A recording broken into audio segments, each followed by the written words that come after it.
Great pleasure here on Super League Raw to do our first in conversation with, and it is with Dan Sarginson. Dan, really appreciate you coming on. Mate, I'll take that first one on. It's a privilege, to be honest, mate. And yeah, I hope this thing starts to go as far as you want it to, man. I think I've seen all the work you're putting in with all your videos and that, man. It seems amazing. So anyway, help you in any way, man. You're a top man. You're a top man. So what we'll do to kick off, we'll just do a little bit of fun stuff just to warm both of us up, if that's okay. So first and foremost, if you're going out for a meal, Chinese or Indian, what's your number one? Indian. Good man. Dogs or cats? Dogs. Dogs. If you had 3 dinner party guests, whether they're alive or dead, who would those 3 people be that you'd invite? Oh God. Good one, that, isn't it? Yeah, it gets you thinking, doesn't it? I think I'd go Jim Carrey. Nice. I like Jim Carrey, very interesting. Oh, I feel so on the spot with this sort of stuff. Who else would I have, dead or alive? I'd have maybe someone like, JFK or something, nice. Just to find out what actually happened, something a bit conspiratorial. And then maybe like Joe Rogan in there just to prod him a little bit. I don't know. Good man. Who's your favourite band? Band LAB. Nice. Favourite song? From that band? Or just your favourite song? Favourite song? We'll go From That Band and For the Love of Jane. Nice. Good song. Great song. In terms of films, favourite film? Interstellar. Nice. As it's that time of year, favourite Christmas song? Oh mate, I'm such a Grinch with this sort of thing. Who's the geezer who passed away recently? Oh yeah, the Pokes. Fairy Tale New York. Yeah, Fairy Tale New York's good song. That's a solid choice, that one. Yeah. Right, let's start turning this to a little bit of rugby league, shall we? Who is the best player Dan Sarginson ever played alongside? Yeah. I think probably Sean O'Loughlin, just for how all-round good he was, a leader, captain, player, bloke. Yeah, man, Sean O'Loughlin. Good man, outstanding. Who's the hardest opponent you come up against in your career? Hardest physically or just the best player? Whichever you want, mate. Do both if you want. I think who would I go for? I think probably Joey Manu was like a brick wall playing against him physically, but I think skill-wise and just a nightmare was Sam Tompkins when I was at London Broncos. So back 2011, 2012, Sam Tompkins. Right. Yeah, when you've got a player of that size lining up against you, what goes through Dan Sarginson's mind at kickoff? Just, don't try and take him up top. or try and get someone else to try and swap with a halfback or something. Get someone else to mark him. Brilliant. No. Who's the funniest player you played with? Who cracked you up the most? Funny. Good question. Tommy Lee was pretty funny at London. I think Danny Addy at Salford. At Wigan, probably Don Monfreddy was pretty funny in such a unique way. Lots of funny characters in rugby league, man. Yeah, superb. And then finally, before we look at your career, who has been your biggest influence in the game? Would you say? In rugby league, in the league, yeah. I'm not sure, mate. It's a good question. I think outside of rugby league, I think obviously getting me into rugby and got me into rugby union initially was Johnny Wilkinson.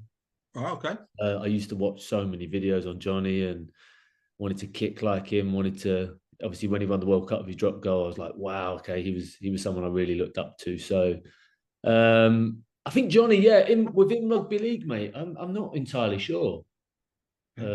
Lots of role models, as I mentioned earlier, Sean O'Loughlin.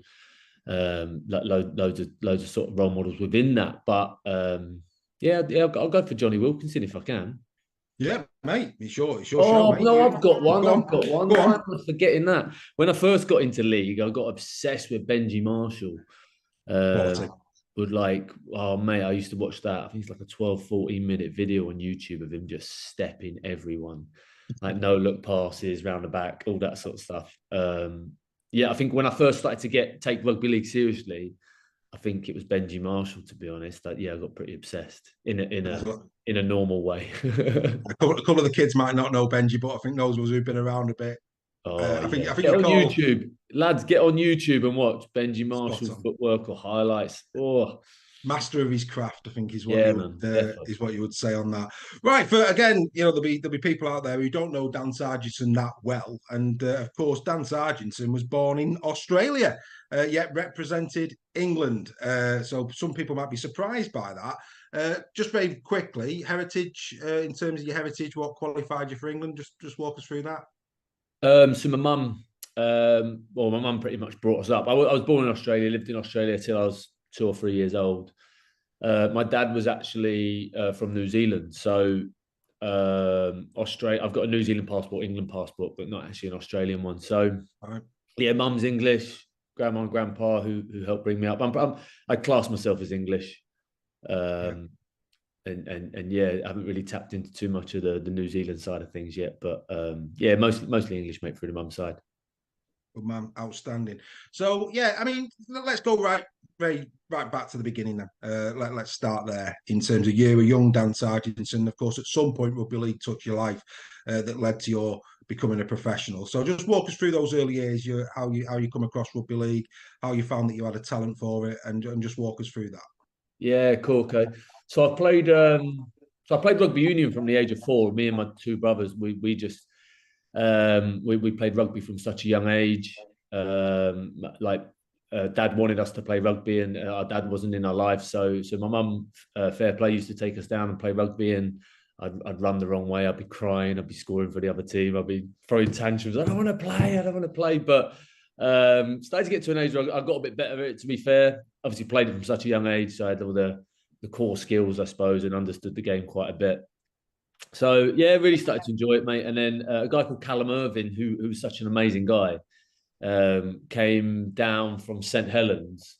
Um, Came down from St Helens and came into a few schools, I think, and set up base down here to spread rugby league, and did such an amazing job of it, mate. Like such an amazing bloke. In a way, like genuinely, like quite like a father figure to me. Never really had that male role model, and was such a kind bloke, funny, made it so enjoyable.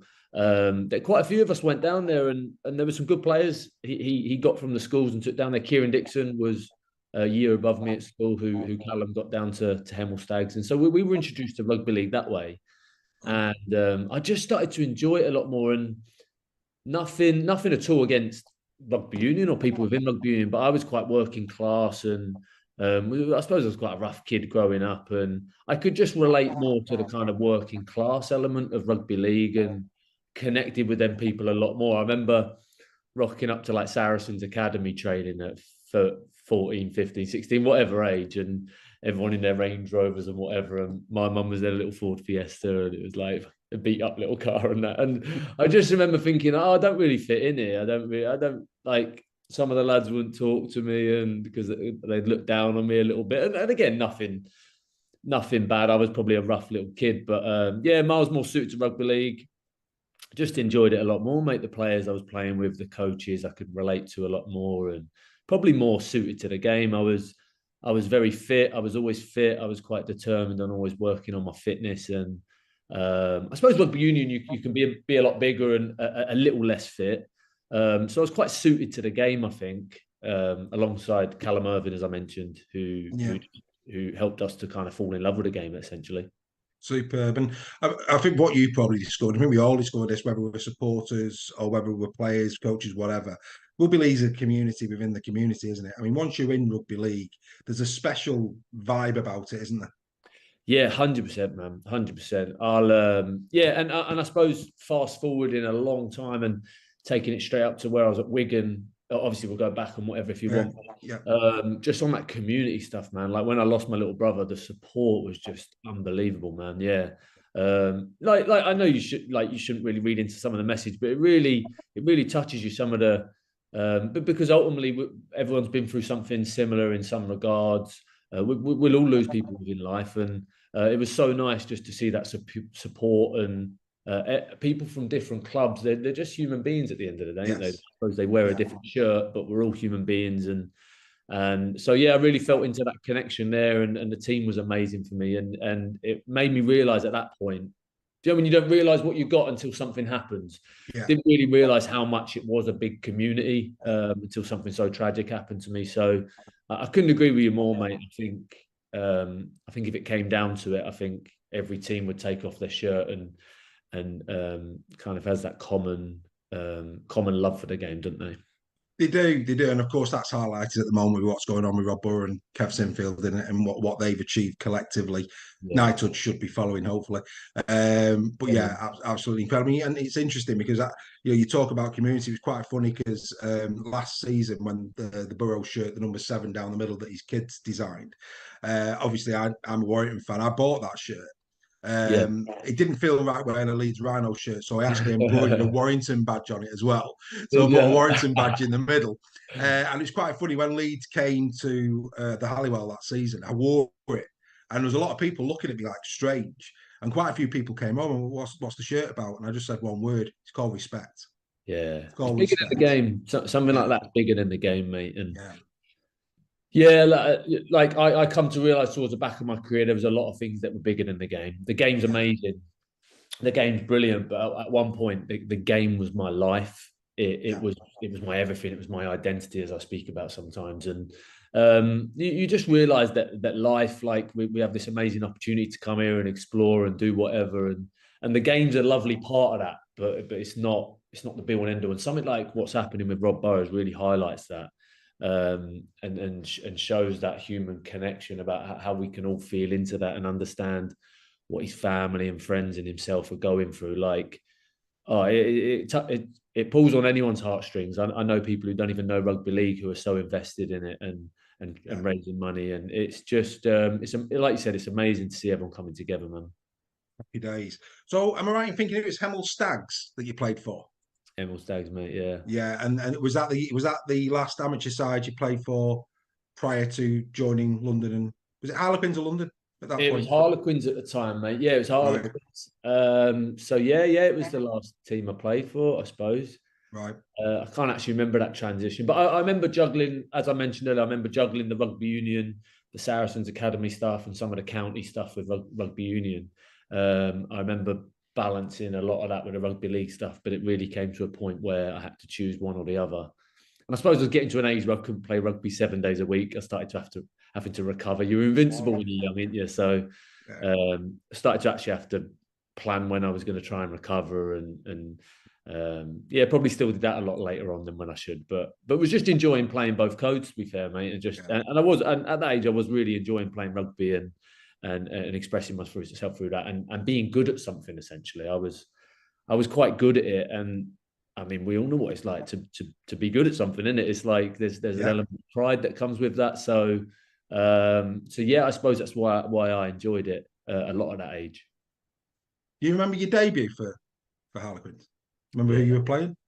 yeah, I remember playing Gateshead. That's Uh, right. And I Gateshead. think you scored that day, didn't you? I think I did. Yeah, I I think you think got I to did. try that day. What was that like, making your professional debut in rugby league? What was that like?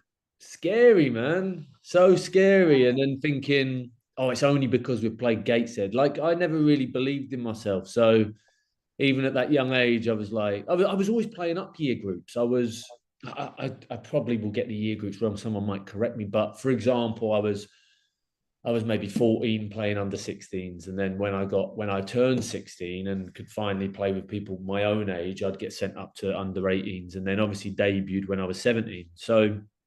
Um, so yeah, like I was playing like the under 21 reserve stuff at like 16, essentially. And so it was mad for me when I played my debut. I always had this idea of like, oh, they've just done it. They've just done it to get me some game time, and I'm not good enough to actually play for them. Then I scored, and I thought, hang on a minute, like I quite fit the standard out here. Like I still felt a bit out of place, and like I was trying a lot harder than everyone. I was just like sprinting about everywhere, like, oh, I'll get him, I'll do that, I'll chase this. And so my work ethic was always something that helped me play a lot above my age.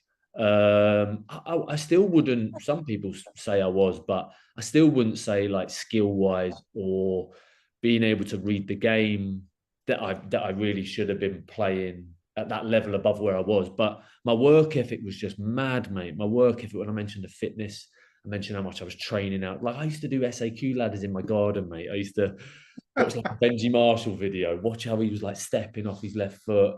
And then I would go out into the garden. I'd like get the ladders out. I'd be out there every night, mate. I was obsessed. So looking back, it was I'd put a lot of it down to effort, man. It was an effort-based thing that got me to where I was, I think.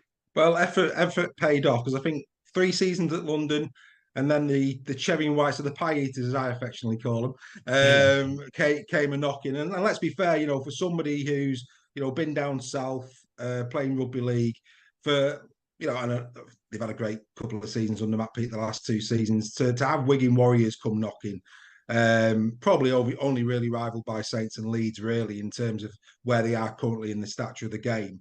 Yeah. Not bad. And I think I might be right in saying that in that first season, one Mr. Dan Sarginson was only just picked to Young Player of the Year, weren't he?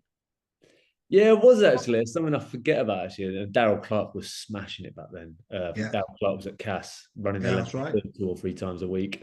So it was it was very hard to rival him. I think did he win Man of Steel that year as well? Did he? I think, yeah, he may, it would have been, that would have been his Man of Steel, yeah. I remember thinking, surely they could have at least given me young player in him. But do you know what? As you were talking, then it's funny because things just come back to me that I've never really thought about. I remember Chris Mellin, who was playing at London. This is how much I knew about rugby league. I never watched it on the telly growing up. We didn't have Sky Sports or whatever it was on. I never watched rugby league, right? So I was so naive coming into professional sport. I'd never really had any, like when I'm saying I didn't have any role models within rugby league until I found YouTube and I found Benji Marshall and Stepping and that. So I remember Chris Mellin was our physio and for ages he obviously never said he played. And I would never go watch the first team. I lived quite far away from it and whatever, so I was just an academy lad. And we seen him throw this like left to right pass and he like fizzed it like 30 meters and we're like, how comes you can pass? You're only a physio. And he's like, I played for Great Britain, mate. And we're like, shut up, Avia. No way, Avia. And he was like, mate, I've played for Wigan. I'm in the first team at the moment. We're like, no, you're not. You're just a physio. And all of us lads like didn't really know.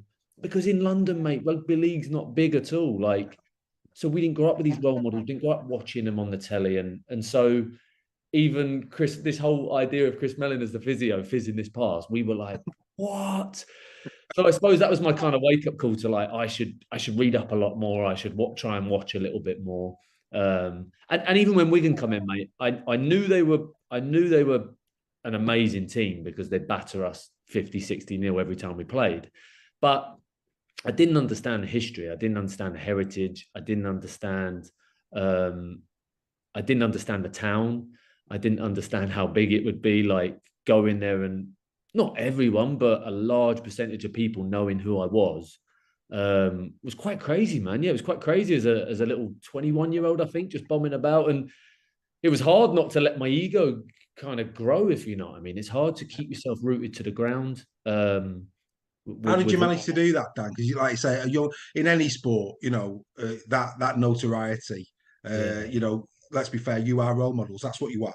And young kids, you might not know it, but well, you will because you'll have seen it in the stands. How you'll have seen your name on the back of shirts, young kids, where you were their favourite player. It has to have happened. So Dan Sarginson is a role model to umpteen children that have seen him over the years and grown up. And of course, that in itself is euphoric because you're thinking, look at this kid here that's got number 4 Sarginson or whatever the number is on his back. Yeah. So one, how do you cope with that so young? And are you mindful of that in terms of how you maybe live your life outside when you're out and about? Good question, man. Good question. It's getting me thinking about things I've never really thought about, to be honest. I used to see kids with my name on the back of my shirt and would think nothing more than how cool's that, and maybe like sneak a little photo and send it to a few friends or something. Do you know, when it first started happening, I was like, what? These people actually want my name on their back. So again, it probably took me by surprise a bit and thinking, well, why do they not want Sam Tompkins, or why do they not want Sean O'Loughlin? Like, I couldn't understand. There was bigger players in that team at that moment. But I don't know. I suppose I never really sat down and thought, wow, how nice is that these kids. And as well, when you're saying being a role model, I think I was always quite respectful. I think I was always conducting myself quite well. My mum brought me up really well in that respect. And if a kid ever wanted like a photo, I would go out my way to make sure these kids got their photos or take something on the bus to get signed. And I knew how much it meant to them. So I suppose yeah, the way I conducted myself was good. I mean, when we come back to the how did I deal with it, the kind of fame. I suppose no one gives you the fame. I'm saying the fame. You know what I Well, mean? it is. Well, The it is rec- in rugby league community. No, not Dan. In a giving rugby like league community, I mean, yeah, I'll be honest with you. My son looks at Warrington Wolves players like some kids will look at Man City, Man United players. So yeah, it is yeah, fame. No matter yeah. you've got to see it through the eyes of the supporter, and through the And eyes of the supporter, you're everything. yeah, and I think players. I don't know if I probably won't speak on behalf of everyone here, but I Yeah, definitely speak on behalf of myself. I should have and could have took that a lot more responsible, with a lot more responsibility and I don't know, maybe did a bit more for the kids. And like I said, I stayed behind and signed things and did photos and that. But and I probably never went home and thought, wow, what kind of impact could I actually have on these kids? And do you know, on a bit of a more influential role because now obviously I'm out delivering talks and stuff and now I have to play a little video to go. I did play rugby, and try and get them to buy in a little bit because no one knows who I am. yeah. But and it does help with engagement a little bit with these kids in schools. So yeah, I suppose I wasn't really thinking consciously back then. I was maybe just fending for myself and keeping my own head above water. But I would have loved to have, if I could go back, I would love to go back and realize the impact I had on some of them kids and really make a bit of a positive change, yeah, and run some stuff outside of rugby to really help them, I think. Well, I think if nothing else, that will radiate off the back of this discussion, and hopefully, some current players listen to you, and maybe they'll reflect how much of an important part of their life this is. The impact. I mean, I always say the legacy of any human being is how many hearts we touch and how many minds we influence. And a Mm. rugby league player can really touch hearts. So Yeah, yeah, yeah. hopefully, a few current players see you say that, and maybe they'll reflect on that and maybe just do things a little bit differently in the moment, because that'd be fantastic. Going back to 2014, I think You have you to come up keep coming short. back. No, it's I great. just take us off anywhere, don't I? No, it's fine, mate. I'll Cool. always bring Right. us back. So You keep us on track. 2014, you had a great season. Wigan come up short against St. Helens, and then you break my heart in 2016 because, of course, you get your first grand final win against my side, the Warrington Wolves. I was there. I have to say, Dan, if somebody had said, "What do you think of Dan Sarginson that day?" I don't think it'd have been too kind, if I'm being perfectly honest with you. You wouldn't Uh, have me but on your podcast. but all's fair in love and war, as they say. But again, from your perspective, winning the grand final, winning Super League, you talk about handling fame. You talk about we've talked a lot because our paths have crossed in our day jobs, and we'll touch on that maybe a little bit later. What you're currently doing, Yeah. but in terms of adrenaline, in terms of a high, you've got to a whole new level when you pick up that Super League trophy, because now you're a grand final winner. First of all, what's it like to be a grand final winner? And secondly, from a Dan Sarginson perspective, how do you then get yourself up for the next season? What does that mean to a rugby league player in terms of, once they're at that height, what does it do to the brain? What does it do to them? Cool. You're going to have to. I find it hard to get them questions to remind me if I don't get back to that second No, no question. problem. And as well, I would just want to touch on something before that. The 2014 and 15 losing the grand Yeah, final is painful, man, because you get all that way and you get the high of the quarterfinal, you get the high of the semi-final, and you start to think, wow, we're here, like we can't mess up now. Whereas if you lose in the semi or the quarters, it's like, right, okay, we weren't in the final, we didn't have a chance. There's less regret. But the finals play on your mind because you replay them and you think, oh, what could I have done more? And mate, my heart goes out to Benny Flower. Like I've even spoke with Benny Flower recently, and Benny Flower's such a good guy, mate. And something can happen like that in a final when you're so full of adrenaline. And I think we all know as human beings, when we're angry, sometimes we can say things and do things we don't mean. And when you amplify that by that amount, in a grand final, 70,000 fans, he's pumped up, he's a prop forward, so he's got to be tough, if you know what I mean. And oh mate, yeah, so I just wanted to touch on that, and there was a lot of regret from the 14, 15. Felt like we could have done a lot better, but it made 16 a lot sweeter. Yeah, unfortunately, it was against Warrington for yourself. Absolutely. But yeah, I mean, mate, and first half, I think Warrington were a better team, but there was such a weird feeling at Wigan that year, especially the other years. I think in 14 we had it where there was just no doubt that we was going to lose, and I think we obviously lost a player within the first 3 minutes, and I think we still put up a good fight. I think there were still moments we probably could have took that game, but both times we won it in 16 and 18, there was just this feeling going into it of just I can't actually explain it.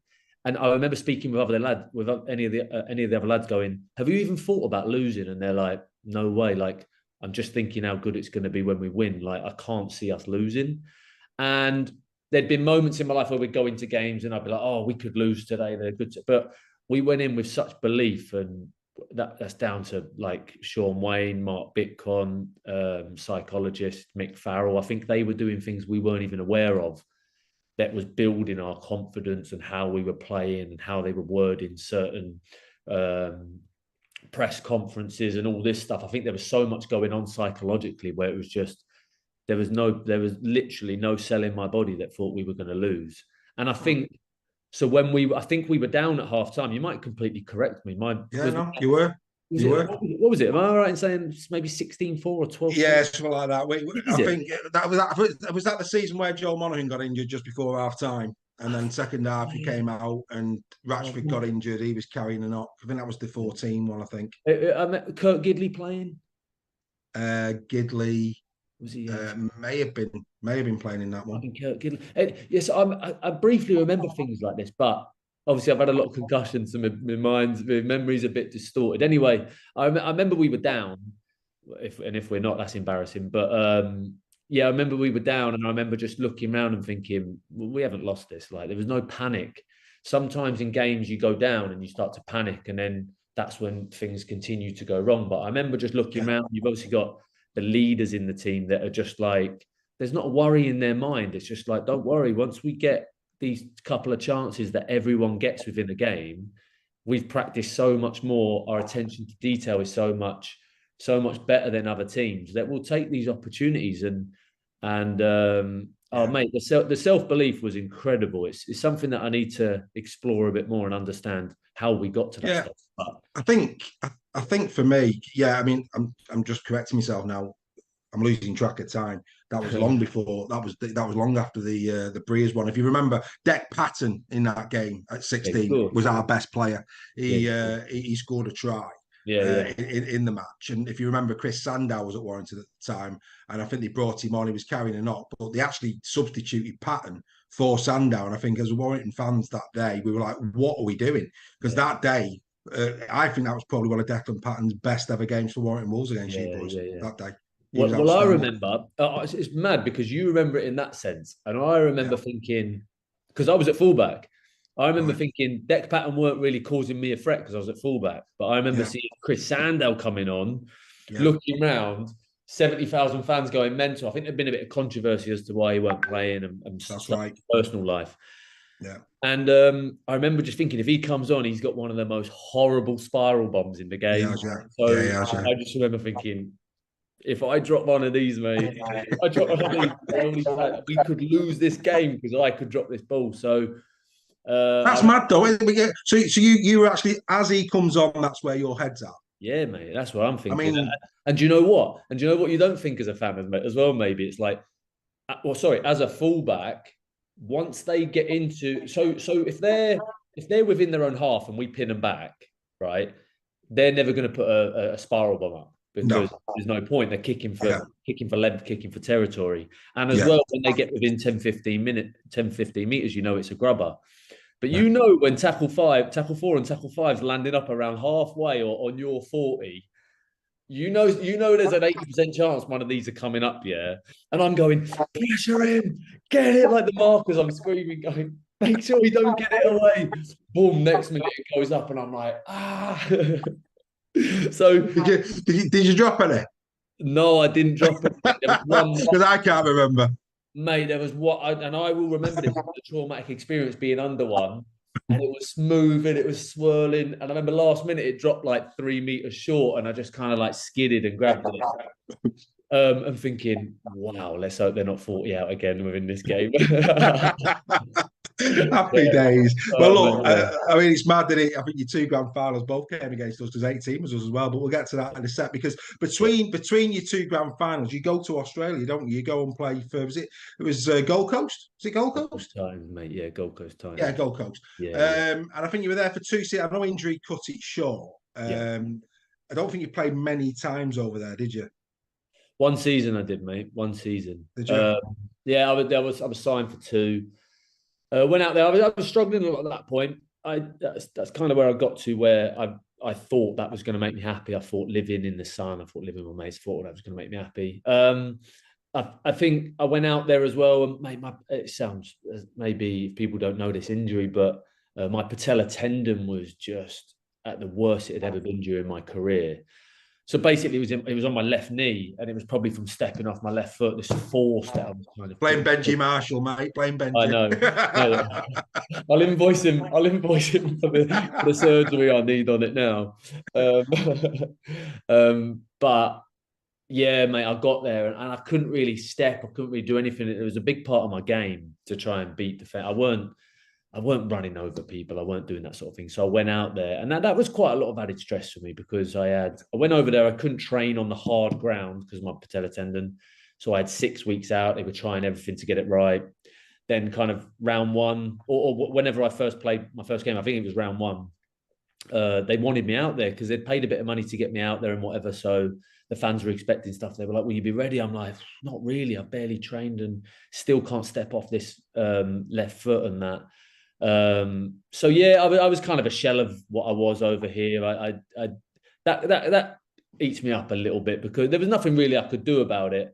But I don't think people really saw the best of me, and that was always my worst. That was always my worst fear, that people wouldn't see the best of what I could offer, and I would always be able to put that forward. So this injury, sometimes fans and stuff don't see that stuff. So it's just like, he's not playing great, is he? What have we done? What have we signed him? And I think it was in my 4th or 5th game, dislocated and like fractured my shoulder. So I was out for 6 months then, and on top of all the mental struggles and that, it was it was a real tough time for me, to be honest, man. Yeah, it was a lot of things. It was a lot of things that come to a point at once, I think. Yeah, and it's interesting, isn't it? I mean, speaking as somebody who goes to the NRL from the Super League, why do you think our backs? I mean, obviously we've got the likes of Will Price are jetting over there this season as one of them. Of course, he's going a lot of rumours over Harry Newman, Jackson, Jack Wellesby as well at the moment, maybe going over there.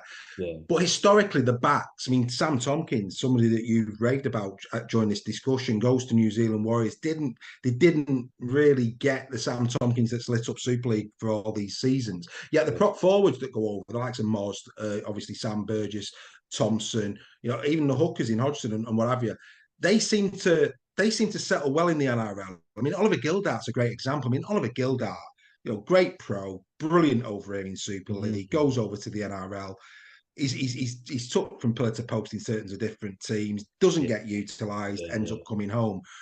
From your perspective, is there a reason for that? From your perspective, why the back's over in the NRL when we go over there, we don't seem to. I mean, Herbie Farnworth would probably be It's an example of, but he's been based over there pretty much all his life, hasn't he? He's never, so obviously he's doing really well as a British lad. But yeah, these guys that go over, Ollie Gildart, yourself, Sam Tompkins at New Zealand, any reason why you think they've struggled over the years? Mate, it's probably the biggest mystery in rugby league, isn't it? I don't even. I suppose did Ryan Hall go over there and play as well as he did over? No, he didn't really. Because he did all right for Roosters. He played quite a few games, but yeah, still think we saw the Ryan Hall we saw over here. No, but no. yeah, I mean, I thought about this. I thought about this quite long and hard, and I even think if I didn't have my injury, would I have really stood out there? I don't think so. But I think it's weird because on an international stage, especially when I played for England and I come up against Australia and New Zealand, I felt like I really upped my game and I played a lot better than I did in Super League. I was playing well in Super League, but I managed to tap into this ability. It was as if I was back at Harlequins as an under-16 playing reserve level, and I managed to play that and play above that, and my effort got me But I think when I was out there and I was continuously facing these sort of players, like a Latrell Mitchell one week, and then a Jack Bird the next week, they're these sort of players that were then like a Joey Manu or whatever. And every week was like an international player. So essentially, it's like facing Callum Watkins in his prime every week. So you never and I don't want to. I don't ever want to be disrespectful towards Super League, but there were some weeks within Super League where I would have a lot less challenging week. You know, there would be 2 or 3 games where I'd play against these real top flight international centres, but then the other weeks I'd be like, right, okay, I know I don't have to worry as much. They're still amazing players, don't get me wrong, but I think it's the consistency across all the teams about how good the players are, and they're just athletes, man. They're athletes, and then obviously you take into consideration the weather. You're the other side of the world, so you haven't got your support network of the family, but then you could argue these Australian players come over and they do pretty well. So maybe that nullifies that. But for me, mate, I just think consistently they're all the outside backs are all top flight international players at that standard. It's an international game every week for you as a centre or a winger or so you really have to be on your game, mate, and you maybe have to have, if you've grown up out there and you adjust to that standard, I think you're okay. But for me, it was a massive leap. It was a massive leap. Even Ferguson. I remember Ferguson one week and thinking, I'll be all right. Like I've played World Club challenges against some decent centres, and Ferguson ripped me to shreds, mate, and was like manhandling me, mate. And obviously I couldn't step much, so he was a big boy, mate. He's a big, strong athlete. Like, it was just tough, man. It was tough. Their outside backs are very, very good standard, mate. I think. Yeah, no, I mean the final this year was incredible, absolutely incredible. Obviously, that then cut short. You come back to Wigan. You win another grand final against Warrington. Thanks for that. So there's your second grand final, and of course, I would probably guess that in terms of your biggest highs in the games, would those 2 finals against Warrington be that, or would it be a different one? No, I think it would be that, mate. I think it would be well, even in. Do you mean just in terms of highs of my career? Yeah, in your career, yeah. Well, even 2014 was mad when I got called up to the England squad, and then we flew out there, and my mum was like, "I'm going to come out just in case you play," and I'm like, "Mum, I'm not playing. I'm like 4th choice. I'm not going to play. Please don't waste your money." Like my mum didn't have this money just floating about to fly out there. She's like, "I'm going to fly out on my own. I'm going to come see you, and just in case you do play." And then Michael Shenton didn't have his best game against Tonga or Samoa, I think. And I think it might have been Leilua. I think anyway, whoever it was, I think he had he got the better of him quite a bit, and so the coaches kind of thought we need to change something up here, and we were going into playing Australia, and I just thought I'd like business class flights the other side of the world. I just thought, I'm with the lads. This is good enough for me. Like I'm out here. I'm part of the 4 Nations squad. And then Steve McNamara calling me up and going, "Listen, I spoke with Paul Deacon, and he thinks we need you in the squad. We need your work ethic. He knows you'll step up to it. You played in a grand final now. We know how you can step up to big occasions." And that was my thing, like big occasions.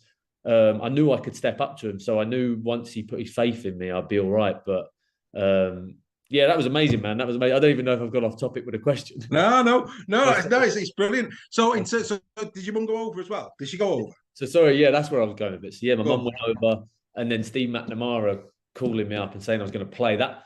Sorry, that was it. Yeah. So the feeling of being able to tell my mum and saying, "Brilliant, listen, your flight was worthwhile. Like I'm playing against Australia," and hearing how proud she was to watch me. That was such an amazing moment, man. But I think as well, 2018 lost my little brother, however long it was through the year, and the boys just had my back, man. The boys had my back, and I remember sitting at breakfast and no one really knew what to say to me because I went straight back into training. I was like, I'm not letting the boys down. I played the week after I lost my little brother. They said I could have as long as I wanted off. I was like, no, like we're on a roll. Like I don't want to let the boys down, and I wanted to keep my mind off it a bit. So I remember the boys really struggling. Like at breakfast, didn't really know what to say to me, and who would? Like I've just lost my brother. No one knows what to say. I'm coming in like clearly been crying and that most mornings. And so, mate, the way they rallied together and they didn't make it the ultimate theme of it, but it was in the back of a lot of people's minds. Like, let's try and do this for Dan, and they heard me speak about how much it would mean to me to win it for my little brother and how much he loved it in 16. So for me personally, man, in 2018, I think I did an interview where I got really emotional and. That was such an amazing moment, man. And just thinking, if he is watching down or whatever, how proud he'd be. I was just, the emotions were just mental, mate. So 2018 and that moment where I could tell my mum was playing against Australia in Melbourne was a really, really cool feeling for me as well, man. No, mate. No, absolutely. Yeah, absolutely. So when you